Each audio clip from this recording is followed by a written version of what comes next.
Ever since I was a little kid, all the older men in my family would take me fishing every opportunity they got. It was like some family ritual.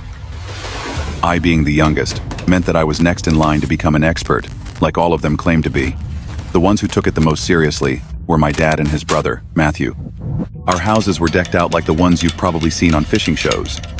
I won't go into detail, but if you took a step into my house, you'd instantly be able to tell my parents spend more time on the water than on the land. This is actually his story, not mine. My dad's a pretty hard guy to scare, but let me tell you, whenever he tells this story, it's like he's a different person.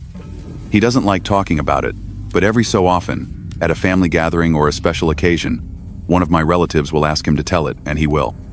My dad's name is John. He was fishing with my uncle Matthew and their close friends Rich, Jeff, and Monty.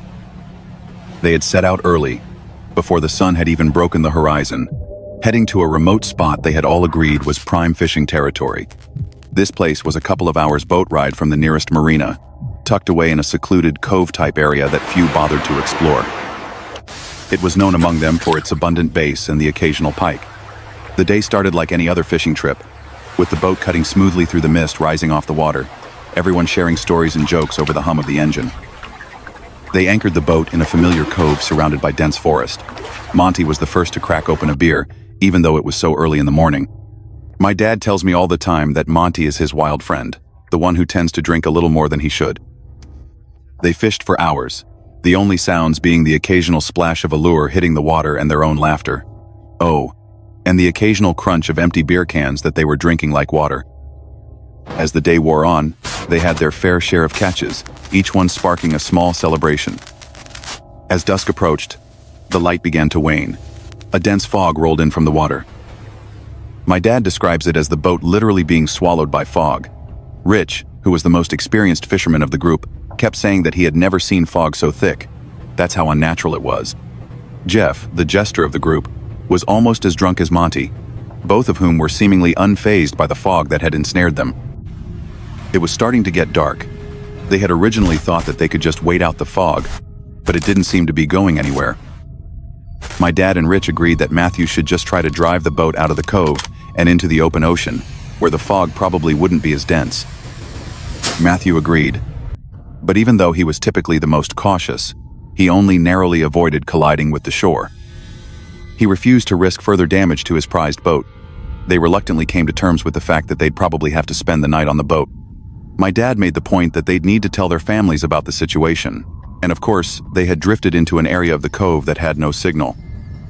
My dad needed to handle some business at work, so neglecting the problem was not an option. He offered to go ashore in search of a signal, and Rich and Jeff said they'd join him. Matthew would stay back to guard the boat and an increasingly inebriated Monty. My dad, Jeff, and Rich made their way over to the shore and jumped out of the boat, only getting slightly wet. My dad made a point of snagging the emergency flares in the boat just in case they got lost and needed to signal Matthew to come find them.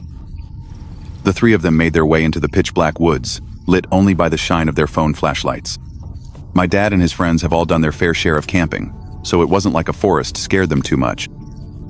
They began trekking uphill, hoping that higher ground would give them a better chance of finding a signal. My dad always made a point of emphasizing how dark, yet eerily foggy the forest was. You could practically feel yourself slicing through the fog. Just as they were adjusting to the dense atmosphere, a series of strange clicking noises began to permeate the silence, first emerging from directly in front of them, before encircling them completely.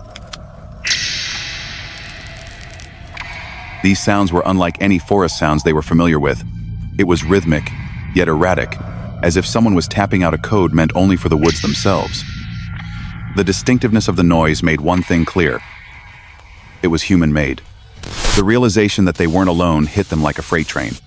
Rich, the most seasoned of the trio when it came to outdoor survival, whispered urgently for them to turn off their flashlights.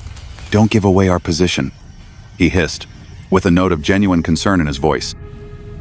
As the lights switched off, the darkness became thicker than the fog. The clicking noises stopped abruptly, replaced by a silence that seemed to weigh on their chests. Time lost meaning as they stood there frozen, unsure of their next move. I'm sure they were all thinking the same thing. The idea that they might have stumbled upon some kind of clandestine gathering or a woods cult was terrifying. Then, as suddenly as it had stopped, the silence was broken by rustling noises. This time much closer. Then silence again. And then a guttural scream echoed through the trees. A sound so primal and full of anguish that it rooted them to the spot. Before they could process what was happening, rapid stomping noises thundered through the woods towards them. The three men took off back the way they had came, acting on fear and pure instinct. My dad fired the flare gun behind them. The flare cut through the fog, lighting the woods up. For a moment, the woods were as clear as day, and the sight that met their eyes was nothing short of horrifying. Illuminated by the flare's red glow was a pack of more than 10 individuals dressed in what could only be described as tribal attire. Some of them brandished wooden spears, but the light from the flare only lasted a split second. Jeff screamed and almost stumbled, but Rich quickly grabbed his arm to keep him upright. My dad describes this part as the most overwhelming feeling of pure terror he has ever experienced. The forest seemed to fight against them as they fled, ducking under branches and jumping over roots. By some miracle, they emerged from the tree line, panting and disoriented but alive. They screamed at Matthew to start the engine, the urgency in their voices leaving no room for question. Matthew complied immediately, and the boat lurched forward just as their pursuers reached the shoreline. In the chaos, my dad fired the last flare into the air, back towards the shore. For a split second, as the flare's light pierced the fog, they saw their pursuers at the water's edge. It was freakish. There must have been at least 15 of them, just standing motionless at the water's edge. The flare's light faded, and it was dark again. Matthew managed to get a safe distance away, then stopped the boat again. After the engine was off, the only sounds were Jeff's, my dad's, and Rich's breathing. My dad says he wasn't able to process what had happened for nearly an hour. He was functioning off pure adrenaline and survival instincts. They ended up taking turns, keeping watch while the others slept, and left first thing in the morning as soon as the fog dissipated. Funnily enough, Monty had passed out before everything went down, and doesn't remember any of the details of that night. I still get shivers down my spine when I tell this story. I can only imagine what my dad must feel when he thinks back to it.